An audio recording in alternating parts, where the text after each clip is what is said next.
with the same green certificate, the FICCI's green way of welcoming our dignitaries.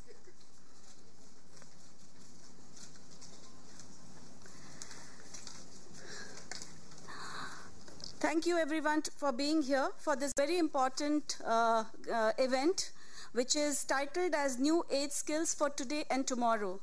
Friends, ever since the World Economic Forum in 2016 came up with the report on Industry 4.0, India also has been abuzz with the discussions about automation and its impact on the job market, which has created a certain amount of anxiety and concern amongst all stakeholders. We already have seen the signs of Industry 4.0. We've been reading about the Google's self-driving cars and Amazon's Go technology. Closer home, we find that in Chennai, the Union Bank of India has a robo Lakshmi, which welcomes us. And all this is intended to give improved efficiency, productivity, and a different level of customer satisfaction. While all this is happening, we are also concerned about the fact that lack of education, skill and awareness will continue to increase the diversity that we have between the rural-urban divide. This is the background in which the Committee of Skill Development under the leadership of Mr. Pai, Mr. Sahu and Joshi worked the entire year's agenda and this conference's theme. And we hope that, today's deliberations will help us to introspect and come up with some solutions that we can present it to the government. Without further ado, may I request our new Secretary General, Dr. Sanjay Baru, to come and give the welcome remarks. Please give a big round of applause for Dr. Sanjay Baru.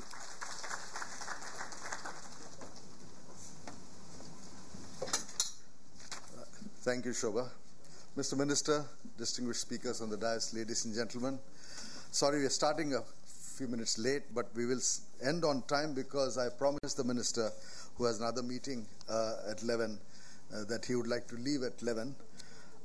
So I will be brief, and I'm sure my colleagues who are going to speak after me will also be as brief as possible. It gives me great pleasure to welcome Minister Mr. Dharmendra Pradhan to this very important meeting this morning. And I say very important not just because we are the hosts, FICCI is the host, but I have seen, first of all, nothing that Mohandas Pai does is unimportant.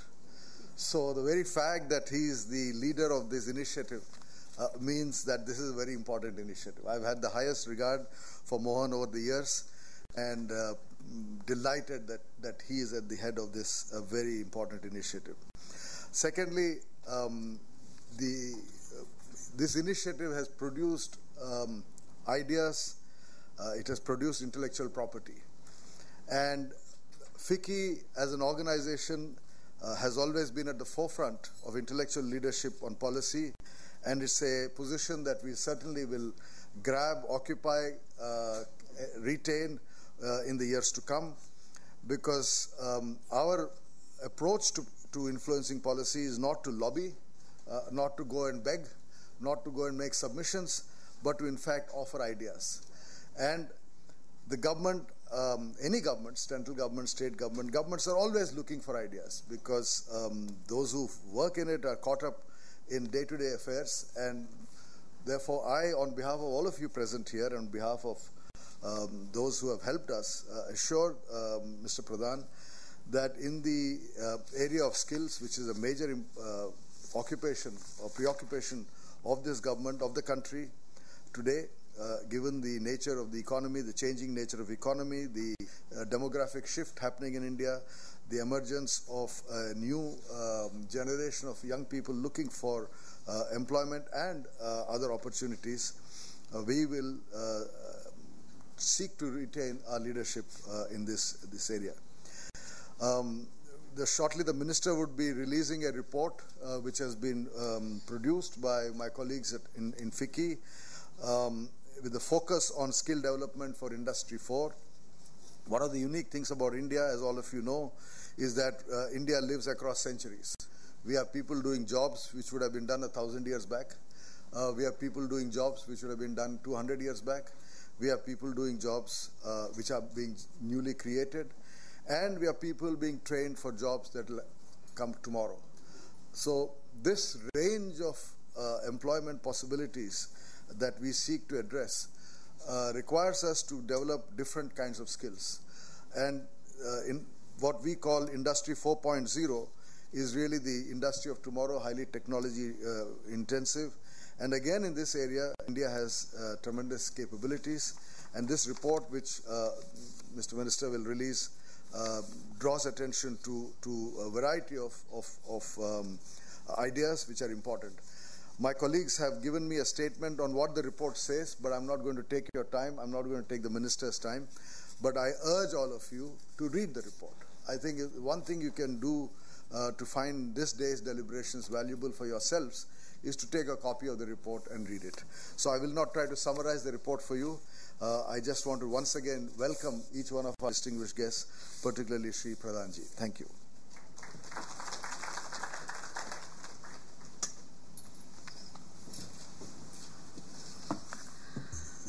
Thank you, Dr. Baru, for initiating the proceedings of the conference. May I now request Mr. Mohandas Pai, Chairman of FICCI Skill Development Committee, for the theme address.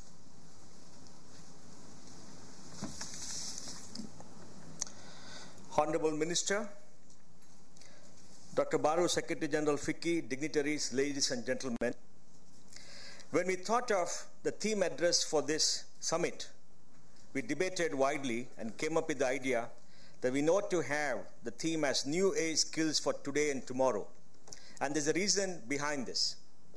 Society is getting impacted by globalization, technology, and demographic change. The Western civilization is aging. India will be a young country. China is aging, and there's dramatic change. Technology in the form of software, automation, digitization, robotics, AI, and ML is impacting jobs all through, and we see it happening in India. If you want to look at Indian banking, sir, in the last 15 years, assets and liabilities have gone up between 8 to 10 times, but jobs have gone up only 5%. Jobs have only gone 5%. So we're already seeing it happening and impacting us in many different ways, except that we are growing at a fast pace, and that is reducing the impact somewhat. So when we talk about skills and education, we have to make sure that we prepare our young people for the skills for present, for today and tomorrow, skills which will last at least 40 years, because 40 years is the working life of an individual in society. The skills we give them today should be something that can look forward to for the next 40 years, not give them skills for yesterday's job. And that puts a tremendous amount of responsibility on all of us. Let us look at what could be in 2030. 60 to 70% of automobiles will be electric cars. 30 to 40% of all automobiles could be driving themselves through autonomous cars. Manufacturing could be 30% through 3D printing. All production lines and manufacturing will be automated. Transportation will be automated. The fuel demand may come down by 30-40%, changing geopolitics. And there could be great social, let us say, change caused by all this, because in the next 15 years, India's working age population will be peaking. India will be the only large country where the working age will be peaking. China is already declining, the West is declining, but India is peaking. So it casts a responsibility on us to look at this change and come out with a set of policy changes. And that's why we have a knowledge paper on the future of work, on the future of jobs. What kind of jobs are going to be there? What kind of work is going to be there? And how do we prepare? And we also have a primer on the employer-led model of jobs, because government cannot create jobs. Employees have to create jobs. Employees are important. So policy has to be attuned to making employers first part of this entire ecosystem and make them the prime focus, because they're the ones who hire people, they're the ones who know what skills are required, and they're the ones who are going to make sure that people are gainfully employed. So in this innovation era, in this area of rapid change, in this age of disruption, the next 15 years is the age of disruption. We'll see more rapid change in the next 15 years than we've seen in the past 50 years. And when we meet again 10 years from now, I'm sure all of you will agree with me, India needs to reorient our education and skill policy, Education is going ahead. We are now in the phase of Education 3.0. Shobha tells me that Education 4.0 is coming on us. And skills is still stuck in the past. And the skill area has to meet the challenges of today and tomorrow. Now let us look at the challenges that India has. For the last 20 years, we are producing 25 million babies a year. 25 million. The largest number of babies born in the world is India. China is only 16. Out of 25 million, 1 million die before the age of 5. So every year, sir, 24 million, 2.4 crore youngsters reach the age of 21. Out of these 2.4 crores, the data is there in the census. You take the 91 census, 2001 census, 2011 census, take the addition, apply the death rate, you get this figure. And the figure is there for everybody to see. This is data. Out of this, maybe 30% will get married and not have jobs. Because today we have 45% of our people focused on agriculture, which is 15% of GDP, growing at 3%. 55% of Indian population is in services and industry, which is growing at 10%, making the overall growth maybe 7.5%. So the divergence between the income of people on the land and people who are in industry and services. And this is creating social tension, leading to all those agitations asking for government jobs, which are not able to give. And we have to get another 250 to 300 million people off the land into industry and services in the next 15 years. For the last 15 years, India has taken off 150 million, China has taken off 300 million, and this is a very big task for you as a Minister for Skill Development. I really don't know what you have gotten into, but the biggest task in India. Now, we have to create 17 million jobs a year, 1.7 crore million jobs. We are creating 70 lakhs or 60 to 70 lakh jobs. Jobs are being created, sir. Let me say, sir, your ministry doesn't have data on formal jobs. I'll give you some data. Employees Provident Fund Organization has got 4.6 crore active members. These are people who have a job who pay a monthly subscription. The funds they get this year is 1,50,000 crores. They got nearly 12 lakh crores of funds. It is real. ESI has got 2 crore members. We can take 1 crore as active members. That will be 5.6 crores. Plus exempted provident funds. Private sector, many of us run our own fund, that's 1 crore. That is 6.6 crores.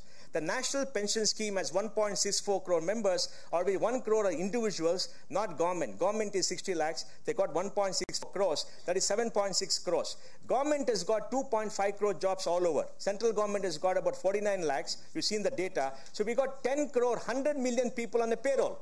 Thus 100 million has grown over the years. From 1991 till 2017, India's GDP has grown from 250 billion to 2.25 trillion, grown at 8.4% a year in dollar terms. In nominal terms, at 13.7%. The balance is inflation. Near inflation, or maybe the rupee exchange rate. We have grown 8.4% in dollar terms. You cannot grow 8.4% unless you create jobs. Economists will tell you, sir, that there has been jobless growth for 15 years. It's the biggest lie in this country for a simple reason. You can't grow at 7%, 8% without producing jobs. Does it mean that labor productivity grows at 7% a year? Dr. Baru, you understand this very well. Labor productivity cannot grow more than 1 to 1.5%. So jobs are growing at 5 to 6% a year, except that government does not know how to count the jobs. Government gives us wrong data, and you get lambasted by everybody on social media saying we not produce jobs. In the last 3 years, I reckon you must have produced at least 1.5 crore jobs. Let me give one piece of data. Employees Provident Fund Organization ran a campaign to get people into the formal sector from January to June. They got 1 crore new members. And these 1 crore new members were all people who were evaded paying PF. There should be another 1 crore members. Half of them could be jobs created in the last 3 to 4 years. They're not coming to the PF. So we have 10 crore, 100 crore people on a formal job. And in the ministry, we are told that only 6% of people or 7% of people are formal jobs. It's not correct. It's 20, 25%. So we have to get the database. But we have to create 17 million jobs. We may create 7 lakh jobs, or maybe 60 lakhs to 70 lakh jobs. 1 crore people don't have jobs. And the challenge, sir, you know as a political leader, that in the last 10 years, maybe 100 million people, 10 crore don't have good jobs. In the next 10 years, because of automation, unless we improve our policies, 10 crore may not have. By 2025, we could have 20 crore people in the age group of 21 to 45 without good jobs or bad jobs. This is not a demographic dividend. It could be a disaster unless we reorient a policy, which is very, very important. So we have to work together, change education policy and the skill policy for this. But for that, first we need data. We need data to understand where the jobs are being created, which industry is being created, and reorient the education and skill area for those areas. Second, we need to look ahead to see which are industries which are going to grow. The electric vehicle industry is going to grow. 3D printing is going to grow. Personal skills development in services is going to grow. We have to have skill development in those areas which are going to grow. Third, existing areas of this 100 million are going to see dramatic change. How do you improve productivity? How do you reskill people to face those changes? Because we live in a society of real people. People want jobs, and people go and vote. People change governments. So we have to cater to the needs. All of them are young people, our children, and we have to do this. So we have to reorient a policy. Then we require employment-led training. Training cannot be done by skilled companies alone. It has to be employer-led. Training companies should work with the employers to get in skills, because the jobs are with the employer. We need to reorient the policy. Then, sir, we need to create, I'll finish, 1 minute. We need to create a policy for each state and each district. Karnataka is very different from West Bengal. Kerala is very different from Rajasthan. We can't have the same policies. Education should change. Then we need greater use of technology, and we must prepare for change. So, ladies and gentlemen, the theme of this Global Skill Summit is new skills for tomorrow and for today and tomorrow. We have to go in for dramatic change to meet the challenge of tomorrow, and I look forward to a great day of deliberations. Thank you very much.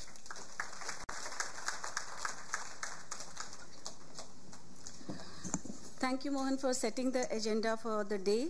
I just wanted to share with the Minister that FICCI has developed a model for sustainable and technology-enabled skill development, and also a proposal to tap the job through a big data analytics, and so we will share the same with you.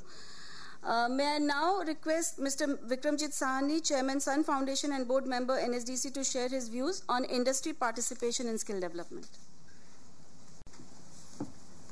Honorable Minister Shri Dharmendra Pradhan Ji, Mr. Simon Bartley, President World Skills International, Mohandas Pai Ji, Dr. Sanjay Baru, other dignitaries on the stage, and Ms. Shobha Mishra Ghosh. First of all, a very good morning to you, and I'd like to congratulate the Honorable Minister for taking up the additional charge to orchestrate the Skill India movement in our country. And while we were receiving him, he just said, as Dr. Sanjay Baru was pointing, that he said, when we were given this responsibility, instead of saying normally what the leaders say or ministers say, when we came to power. So this is our minister who means serious business. Instead of saying when we came to power, he always said when we were given this responsibility. Theme of this summit is new age skills for today and tomorrow. I think we all know, Dr. Pai was giving a lot of data, statistics, but the bottom line is we know skilling our people will create several industries and professions. Nurses, teachers, healthcare workers, construction, teacher, chef, hospitality, agriculture sector he mentioned have great potential and global opportunities if we skill them with quality standards and sufficient numbers. The skill ecosystem in India is undergoing major reforms and policy interventions, and that is why the National Policy on Skill Development have set a target to provide skills to 500 million people by 2022, and various stakeholders are involved in this process, and across business sector, companies, and all the stakeholders, I think this is need of the hour. And as Mahatma Gandhi had said, that by education, I mean an all-round development of body, mind, and spirit, and I think all of us agree that education or skill is the best gift we can give to our youth, and especially skill education for job-oriented courses. India have witnessed rapid growth in the recent years, growing, as Mr. Pai was telling, 8% plus, superpower, fastest growing economy among all the emerging economies in the BRICS countries. I was there in Xiamen as part of BRICS Business Council with population of 1.3 billion and adding a lot of youth into it. I think the challenge is how we convert this into a demographic dividend, which is the dream of our Prime Minister and the purpose of the newly Ministry of Skill Development. Skill India Mission was launched by Honorable Prime Minister. on the World Youth Skill Day. I think they have identified 5 pillars: institutional training, infrastructure, convergence, trainers, overseas employment, sustainable livelihoods, leveraging public infrastructure. I would like to say at the end 2-3 things. One is the National Apprenticeship Promotion Scheme is very important, and I was privileged to administer the oath to the industry at the Vigyan Bhavan on World Youth Skill Day on 15th of July. I think it's our duty to have public-private partnership. At least I will urge all the FICCI members, we have large database, at least we should commit to the Honorable Minister that 1,000 industry members must enroll with the ministry within next couple of days to register for the National Apprenticeship Program. And of course, if we look around us, there is huge demand for skilled workforce in automobile, health, hospitality, IT enabled, and of course, we should participate in Pradhan Mantri Kaushal Vikas Yojana, PMKK, and a lot of other schemes. और आइए ये संकल्प लें कौशल भारत, कुशल भारत, और be skilled, be independent. Thank you.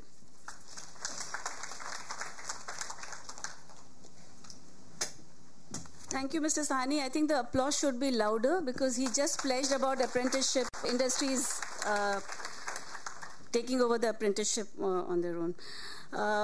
So, ladies and gentlemen, we are happy to, most of us know that India next month is going to be participating in the World Skill Competition, which is being led by Ministry of Skill Development and Entrepreneurship, and we hope that Honorable Minister will be leading the delegation in Abu Dhabi.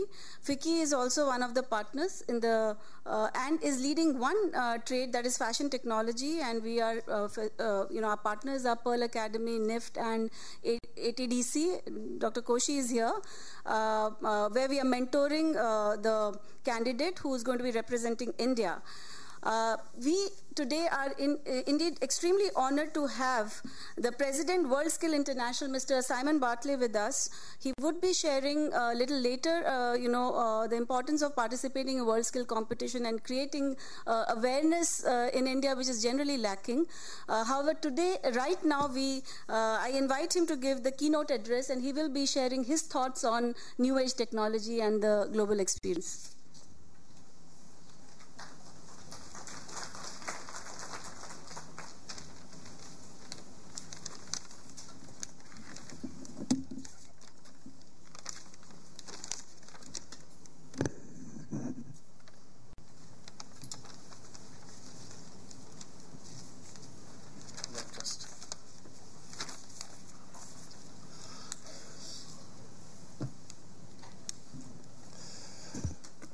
Good morning, Minister. Good morning, ladies and gentlemen. Thank you for that very kind introduction. It's a privilege for me to be here in Delhi. I was last here in 2008. I came as part of our then UK's Prime Minister Gordon Brown's visit and signed on behalf of World Skills UK a memorandum of understanding with World Skills India. World Skills India that was only created in 2007. So it's a pleasure to be back here. However, I really do feel that in some ways the most important person in the room is not me, is not the Minister, is not the top table, but a past competitor for World Skills India. Chirag, would you stand up? Not only did Chirag compete for India in graphic design, in a previous competition, but he is also a representative, one of 9 representatives of past competitors around the world who act as our ambassadors. And I have to say that India is very fortunate to have Chirag as one of those representatives, and he will be participating later on today as well. Minister, ladies and gentlemen, the world has woken up. Or maybe I'd be better in saying the world is waking up. For too many years in the West, too many years in developing, now developed countries, the only measure of success considered valuable by parents has been whether their children have gone to university or not. As I say, things have changed. Governments and NGOs, non-governmental organizations, now realize that you cannot measure the success of a country's population by the percentage that just go to university. You have to take into account the blended nature of work in the realistic workplaces which we are all engaged in. Don't get me wrong, I am not against PhDs, I'm not against master's degrees, I'm not against bachelor's degrees, though why we call them bachelors anymore, I'm not really sure. I have a degree, 2 of those myself. But what I do realize, and Minister, you will realize this, I assume that you came here by car today. You will realize that the only real engagement of anybody in your journey who had a PhD or a master's or a bachelor's degree was the person who decided to design the car that you came in. Every other single bit about your journey here was the responsibility of somebody who has got a technical or a craft education. Whether that's the driver, whether it's the person who laid the road, whether it's the person who maintains your car, whether it's the person who actually fills it with petrol in the petrol station. So all of us now understand that the future is blended, and the future, as I've heard already in 3 comments this morning, engages young people in craft and technology in the same way that they now have to use not only their head and their hearts, but their head, their hearts, and their hands to make our world sustainable in the future. 2 brief areas before I get on to world skills. Or not. Oh. Okay, they are appearing. Globalization is the first one. Forget the fact that this map is in 2 different colors at the moment, showing members of World Skills. It is there to remind me to speak of globalization. But globalization is only part of the future. You in India, I think, know as much as anywhere else in the world that you have to satisfy your home population. Now, part of that might be about trading with your neighbors, trading around the world within the G19 or G20. But a lot of globalization will be done in the villages and towns of India, not in some great model that is looked at by professors in business schools. The challenge of globalization is to again blend what is happening in towns and villages for the population of India and the domestic market as it is to go abroad. And yet the skills required are the same. The work that is done by employers and businesses in this country has to match both the domestic requirement for skills, products and services, as well as the global market. And therefore, in the globalization discussion, there has to be a debate about standards. It, I would suggest to you, is pointless. So highly qualifying your technical workforce that they cannot find work in India as it is to underqualify them because they are going to go to other countries less developed than India. The debate about international standards or national standards is one that you have to have internally. By participation in World Skills India will identify and know the global benchmark for skills in some 50 disciplines. I'll show you them in a moment. The real trick is to see what is going to happen about employment and skills levels in India, and whether those skills in India for the Indian market need to be at the global level. If you are an automobile manufacturer or an IT company, you probably need people working for you who are going to be at the top of the global benchmarking index.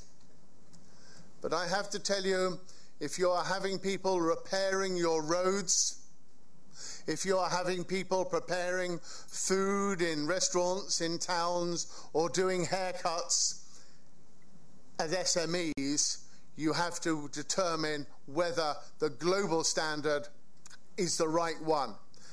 We were talking earlier, the important thing is to have that discussion, to know global standard is here, Indian standard is here, where do we need to match them?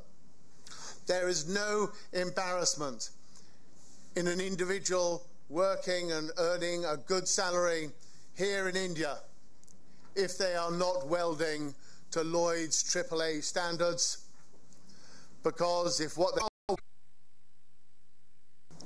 but the 24 million people being added every year by birth rate in India will not all be going into new technology. Some of those people will. Some of what we call new technology is actually only an adaptation of old-fashioned technology.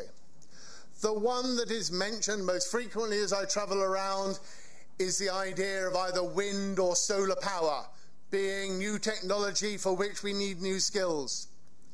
If there is anybody in here who is running a company, electricians who have been qualified in India year in, year out for the last 30 years. So when we embrace this rush to new technology, and there will be new technology, whether it's Industry 4.0, whether it's intelligence, AI, they will exist. But I put to you, most of those will be happening on the peripheries of PhDs, masters, and academic education. Most of the extra jobs that are going to be required for the young people born in this country are going to be jobs that already exist and need to be upgraded. So let's just be careful. We do have a list of skills that we do in World Skills. And as again has been said this morning, some of them are what in the West we call biblical trades, plastering and dry walling. Some of them are things like plumbing. Every one of those skills is going to be needed in the future. Bakery is going to be needed in the future. Let's not discard all of the great work we do in those skills in the rush to only skill and train people who are going to be in the new technologies. Let me just say very briefly about World Skills. We have a vision. All organizations do. Improving our world. That's all of us around the world. We have a mission. And I have a position as being the global hub for skills excellence and development. World Skills isn't new. It was created in 1950 in Spain with a competition between Spain and Portugal. And it had three aims: to shine a light on young people, for their parents and their teachers to see that craft, technical and vocational education was a valid alternative to academic education. Secondly, it allowed experts in various fields to compare and contrast the way they taught and the standards to which they taught around the world. And finally, by being a competition, it created a benchmark so governments could mention, and businesses could work out how best to actually invest, create either outward investment into countries with higher skills or lower skills, or how to attract companies into their home countries. Those three purposes are still exactly the same today as they were all of those years ago. What you'll notice, though, in those last three slides is the word competition does not appear. Competitions are a means to the end. Competitions are the very point of a pyramid. My colleagues in Egypt like me talking about this. The golden capstone at the top is the equivalent of a gold medal winner at World Skills. The real beauty, sustainability, and power of a pyramid, the power that keeps that little golden bit at the top, is because of the large number of people who do skills that support the top. The power is in the bulk, and as it will be in India.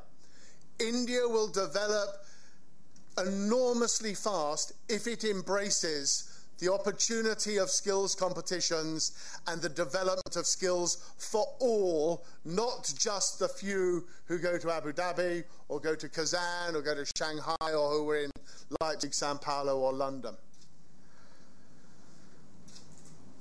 It is interesting, if you look at our members, we have members in all of the G20 countries. We have members in 77 countries around the world. Some 80% of the world's population are covered by World Skills this or World Skills that. And we will have over 60 of those countries in Abu Dhabi in 3 weeks' time. However, I say that competitions isn't in either our mission, position, or purpose. What is true is that everything we do as a movement spins out of competitions. And we are now doing much more in international cooperation and development, much more going around selling the need for vocational craft and technical skills. We're doing research. We are facilitating one country helping another country in individual skills. So please consider World Skills as more than just a competition. Just about my final slide here shows the success of countries over the last 4 competitions in the world. 2 things about this. Firstly, only 13 countries out of our 77 have ever been in the top 10. And 8 of those have been in the top 10 for all 4 of those competitions. Secondly, you will notice a country by its absence from that list, and that country is India. Of the countries with whom you are grouped, of South Africa, Brazil, Russia, China, and India, 3 of those countries are still missing. You, South Africa, and Russia. Brazil has been in the top competition level for a long time, and China came in for the first time last time, and I'm willing to bet if I showed you this slide in 5 years' time, they would be up there every year between now and then. Winning gold medals is not the most important thing in this, as I've already said. But I promise you, ministers, prime ministers, and others like meeting individuals who have shone, whether in athletics or in cricket or in World Skills, by coming back with medals. You have a challenge. I wish that you take it. Thank you very much, ladies and gentlemen. I think this is a great conference, a great series of seminars, and I look forward to meeting many of you in the other sessions. Thank you very much.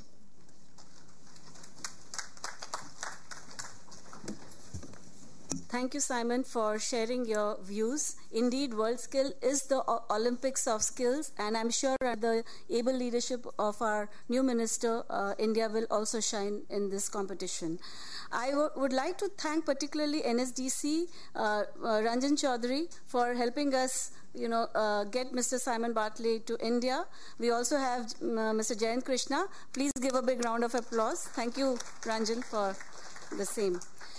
I would now request the dignitaries on the dais led by the minister to please release some of our knowledge papers. The first one to go is the FICCI NASSCOM EY report on future jobs. May I request Dr. Sandhya Chintala, VP and Executive Director at NASSCOM, Mr. Anurag Malik, Partner Advisory Services EY LLP, and Mr. Arun Pillai, Partner EY LLP to join us on the stage.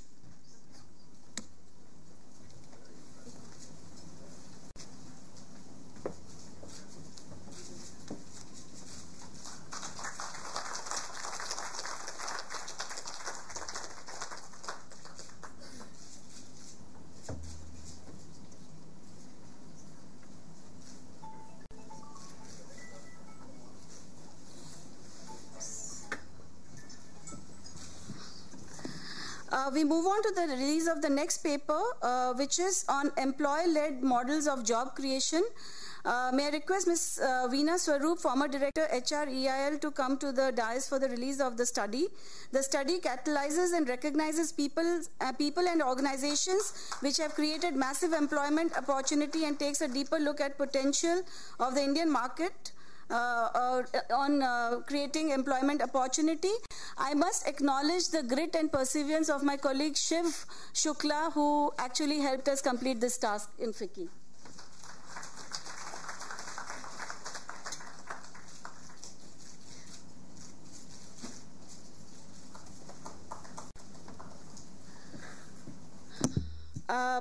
May I request Mr. Stephen Mascana, Senior VP Operation, Prime Focus to come to the dais for the release of Media Talk Back. This is a magazine which is being released by FICCI Incubated Media and Entertainment Skill Council.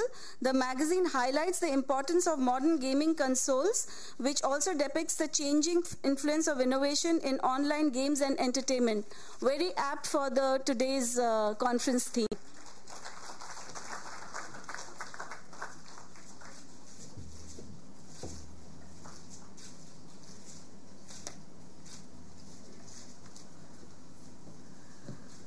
Okay, moving on. Last but not the least, this is a release of a UNDP report in which FICCI was a partner. May I request Mr. Gökhan Dickmanner, Technical Specialist for IIC PhD, and Mr. Clement Shawit, along with Mr. RCM Reddy, MD ILNFS Skills, to come onto the dais for the release of the paper. The paper is about case studies in private sector-led models on skills. The report focuses on the business dimensions of the ecosystem, inclusive business models within this ecosystem, and innovative value chain. May I request the dignitaries to sit on the dais and request Mr. Gökhan Dickmanner and Dr. Sanjay Baru to step down to the well. We will be signing a letter of understanding with UNDP, Istanbul International Center for Private Sector in Development. This move intends to provide a platform for cooperation to increase female workforce participation in the country, technical assistance on apprenticeship and career guidance to create a robust mechanism to promote public-private partnership in skill development to support.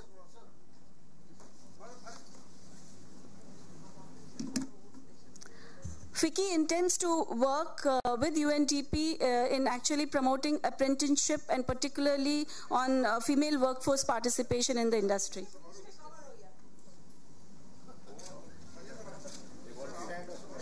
Sir, may I ask you to join?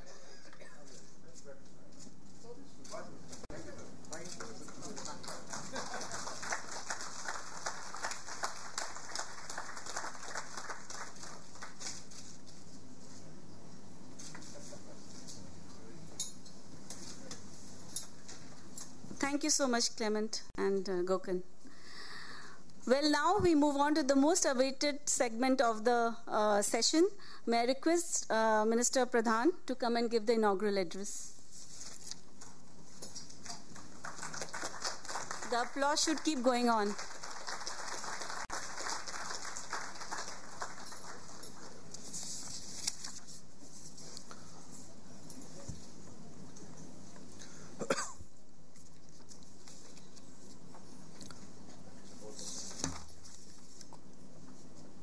Global skill summit के उद्घाटन उत्सव में उपस्थित mister Simon barley, president world skill international, मेरे मित्र मोहनदास पाई जी, FICCI के secretary general मान्यवर संजय बारू जी, विक्रमजीत सिंह शाहनी साहब, मेरे मित्र विजय साहू जी, रश्मिकांत जोशी जी, आदरणीय शोभा घोष जी और यहाँ उपस्थित सारे मित्रों,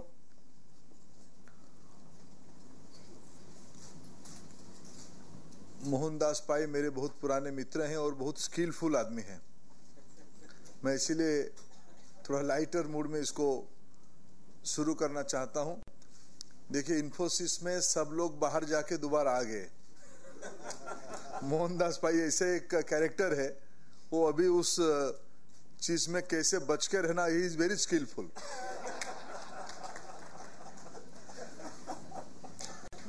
मित्रों, मैं इस विभाग का सबसे कोई कम जानकार व्यक्ति इस हॉल में होगा तो मैं ही रहूंगा। पिछले सप्ताह ही इस विभाग की जिम्मेवारी मेरे ऊपर आई है। मैं देश की स्टूडेंट एंड यूथ मूवमेंट से आया हूं। मैं ये कह नहीं सकता हूं कि इस देश की युवाओं की अपेक्षा क्या है, एस्पिरेशन क्या है, किस दिशा में उनकी सोच जा रही है। मैं अनभिज्ञ हूं और मैं नहीं जानता, शायद ऐसा नहीं है। लेकिन पिछले 3 साल में जो काम मेरे को दिया गया, उसकी कैरेक्टर, उसकी रिस्पॉन्सिबिलिटी, उसकी डायमेंशन, उसकी व्यू पॉइंट, इस वर्टिकल के साथ बहुत संपर्क है, लेकिन एक अलग प्लेट में हम लोगों ने पिछले 3 साल में मैंने काम किया। अभी इन दिनों में मैं उसकी हीट भी ले रहा हूं। प्राइस इतने क्यों, उसको कैसे बचूं, उसकी स्किल भी मेरे को यहां से सीखने को मिलेगा। और मैं कभी संजय जी देश की बहुत बड़े मीडिया की व्यक्ति हैं और देश की कभी उनको सौभाग्य मिला प्रधानमंत्री जी और गवर्नमेंट की एक व्यू पॉइंट को समाज के सामने रखने का एक उनकी एक्सपर्टाइट है। वो एक देश की ओपिनियन को प्रभावित करने वाले व्यक्ति हैं। मैं उनको अभी मजाक में कह रहा था कि संजय जी, आप फिक्की की रोल में आने के बाद आप कोई एजेंडा नहीं दिए हैं इन दिनों में। उन्होंने नया एजेंडा स्किल को लाया है। और मैं प्लेन स्पीकिंग में विश्वास रखता हूं, when you are in confusion, when you are dilemma, go straight. You're going straight will find out the path and there will be a new way. How do you see the issue? मित्रों, मैं पिछले 10 दिन में 2-3 briefing मेरे इस नई जिम्मेवारी का समझने का कोशिश किया। And Mohandas is right in this point. How do you see the issue? How do you analyze the whole canvas? मेरे सामने एक स्टैटिस्टिक्स रखा गया कि 125 करोड़ की इस आबादी में 15 साल से 59 साल 15 to 59 ये एज ग्रुप में which is notified employable age, if I am correct, the right industry word is employable age is 15 to 59। मैंने किसी को पूछा, यार तो चाइल्ड लेबर एक्ट आ जाएगी। 15 अगर आप कह रहे हो तो फिर तो वर्किंग एज तो 18 प्लस होती है। कुछ ट्रेड ऐसा है जिसको आप 15 को भी वर्केबल एज और एम्प्लॉयबल एज माना जा सकता है। और इसकी संख्या आज देश में इट इज अराउंड 50 करोड़। बाकी उसके नीचे और बाकी उसके ऊपर। अच्छा, उस 2 ब्रैकेट में भी लोग काम करते हैं। 60 प्लस भी लोग काम करते हैं। सारे पॉलिटिकल लीडरशिप हमारे 60 प्लस में है।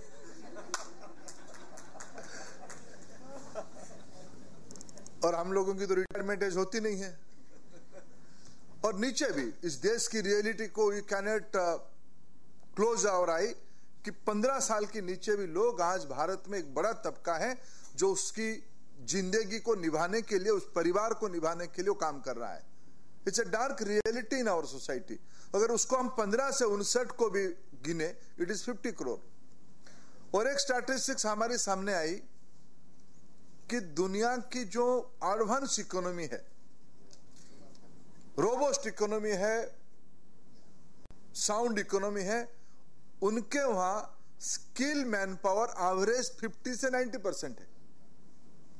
यूरोप की बात कही गई, स्विट्जरलैंड की बात कही गई, जर्मन की डुअल एजुकेशन सिस्टम की बात तो इस दुनिया में आप बड़े आदर से लेते हो।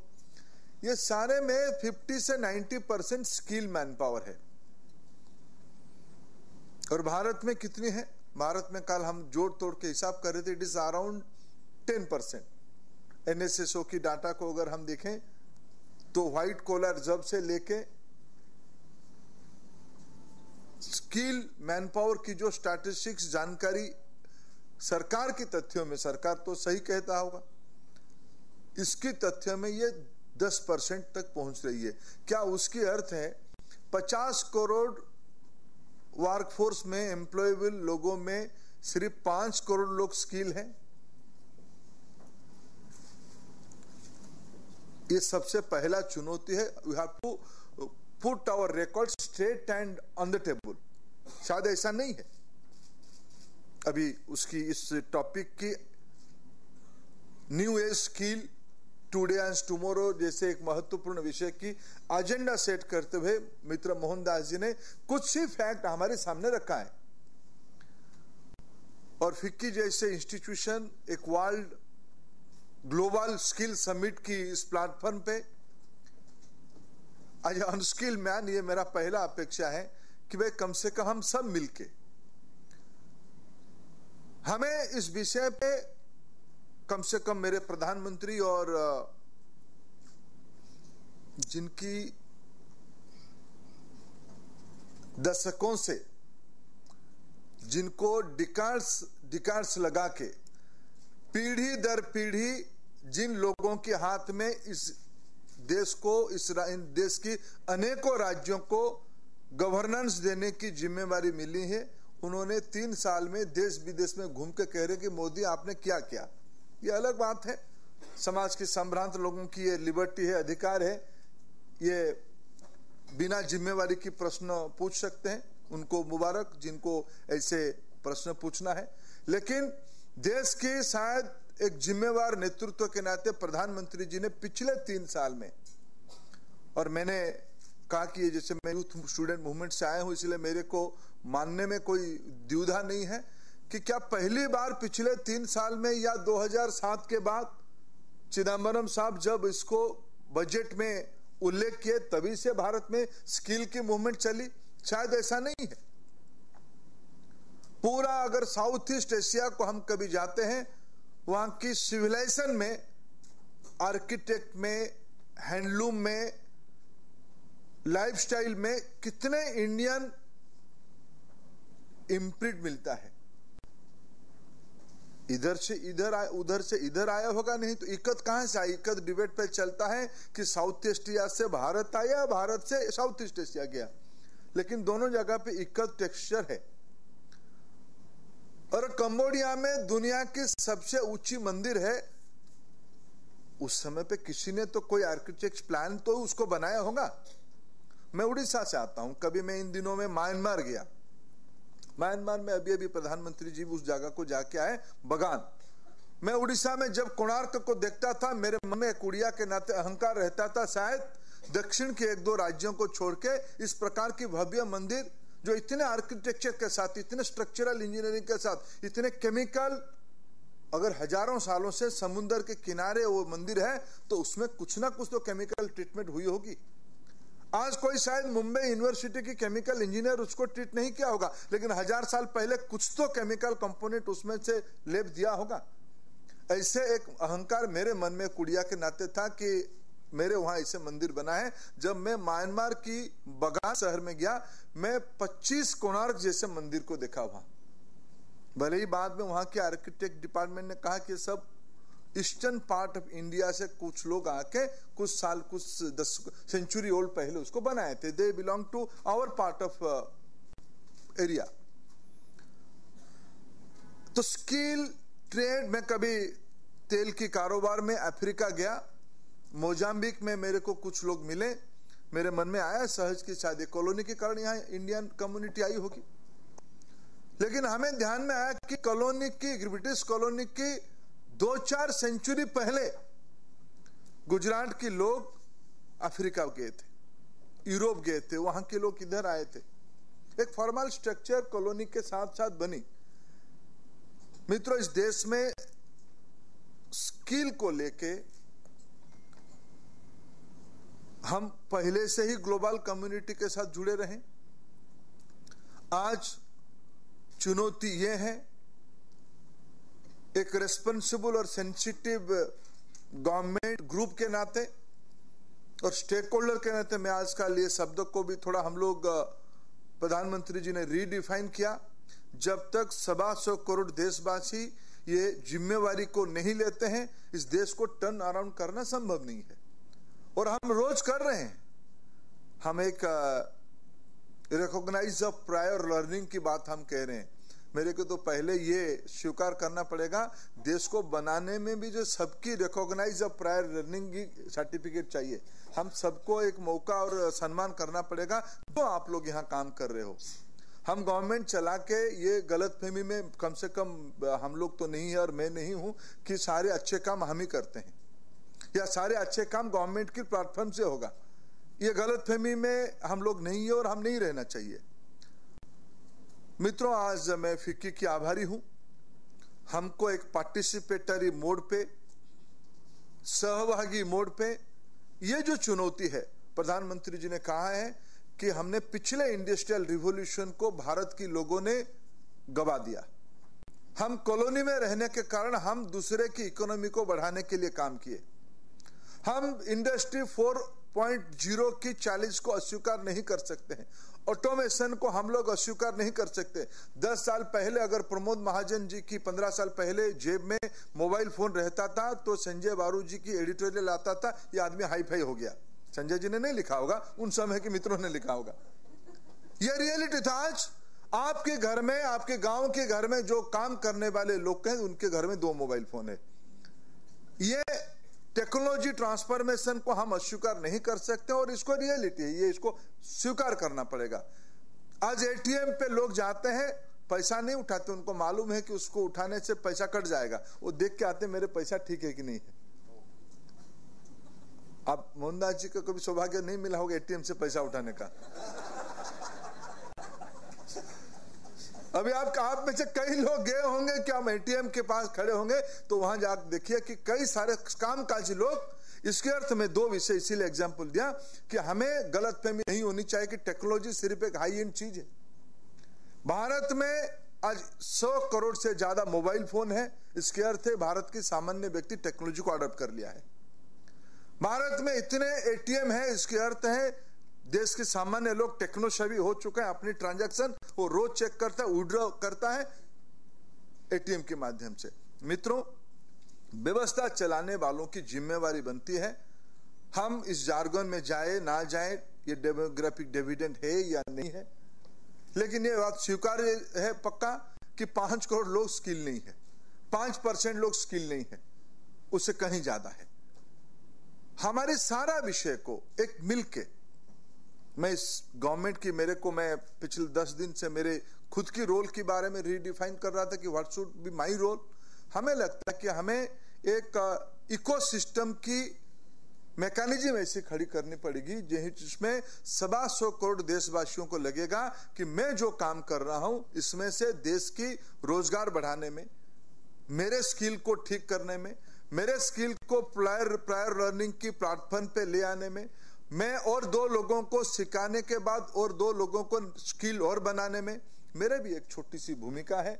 इसकी इकोसिस्टम की जिम्मेवारी संजोग से, शायद ईश्वर की इच्छा से, हम जैसे व्यक्तियों की सौभाग्य में आए, मैं कहूंगा, और आप जैसे इंपोर्टेंट स्टेक होल्डर के माध्यम से देश की उद्योग समूह हो, देश की स्वयंसेवी संगठन हो, देश की राज्य सरकारें हो या राज्य केंद्र की सरकार, सारे लोग मिलके, मैं पहले ही दिन कहा था, ये 4 जो मेजर स्टेक होल्डर हैं, union government, state government, NGOs and civil society and industry, ये चारों को मिलके हम सबकी जिम्मेवारी बनता है 2 चीजों में। हम इस बार की औद्योगिक क्रांति की मौका भारत के लिए रखना पड़ेगा। दूसरी, हमारे देश में जो हर एक साल 1 से 1.5 करोड़ लोग एम्प्लॉयबल कैटेगरी में आते हैं, उनको ऐसे ही एक इकोसिस्टम पे ले जाएं जो अपनी सम्मान की जिंदगी के लिए एक रोजगार क्षम बन पाए। जो लोग काम कर रहे हैं वो भी रोजगार क्षम निरंतर बन पाए। इस प्रकार की स्किल समिट हमें निश्चित रूप में, ग्लोबल स्किल समिट जिसके एक अंतर्राष्ट्रीय पहलू भी है, मैं इस विषय को अभ्यास बढ़ा रहा हूं, उसको समझ रहा हूं, और आपकी सत्संग, आपकी सहयोग और आपकी मदद से भारत में इस इकोसिस्टम को और तेजी से गति देना हम सबकी जिम्मेवारी बनती है। आपने मेरे को यहाँ निमंत्रण किया, आपकी मैं आभारी हूं। बहुत धन्यवाद।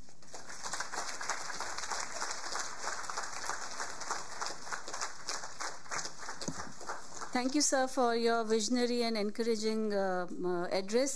We are indeed extremely enthused, and we assure you that FICCI will work with the ministry as it has been continuing to work and take forward your vision for the country. With this, may I now request Mr. Bijay Sahu to give the concluding remarks.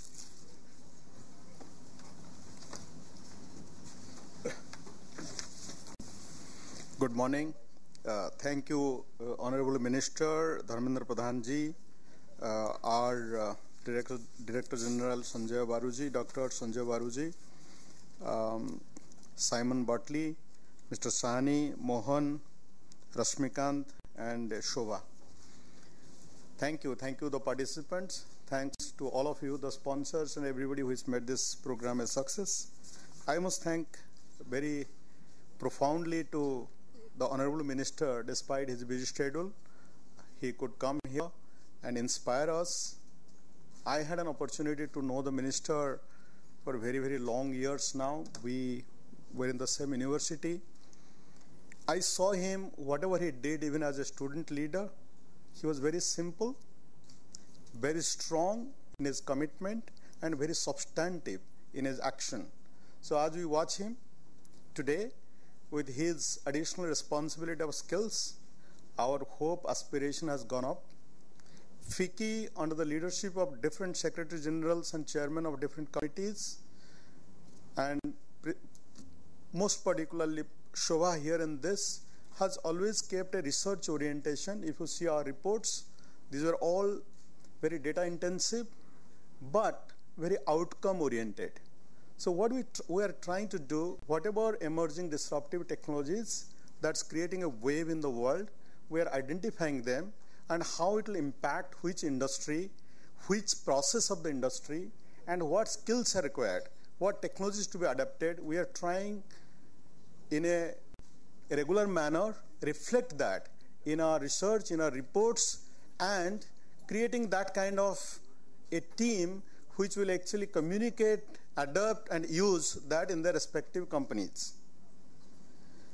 I was telling, before we came here, I was telling, like, look at the world.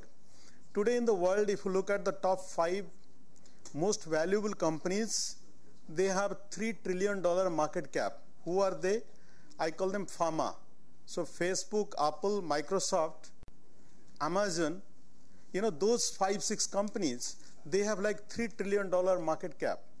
And if you see, at least 2 of them out of those 5 are led by CEOs from India. So it's not that we don't have skills. We have skills, but we have different strata of skills. So there is one skill which is an IIT level skill, and there is another skill which is actually ITI level skills.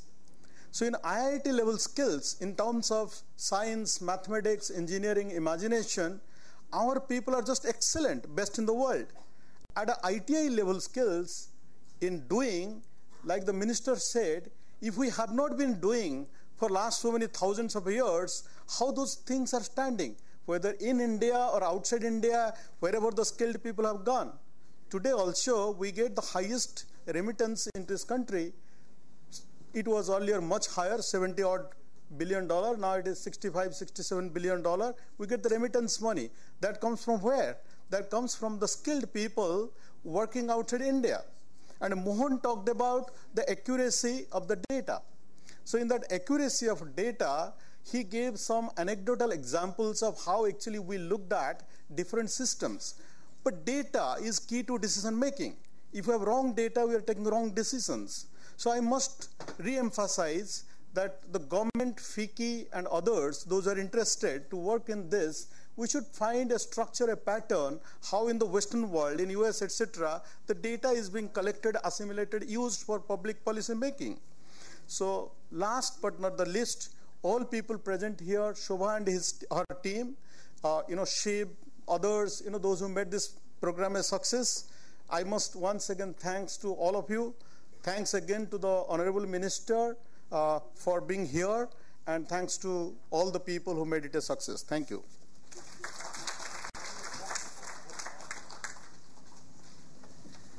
Thank you, Vijay. I would also like to thank all the committee members that are here, who supported in this thing. With this, we will just have a 5 minutes break and move into the next very interesting session.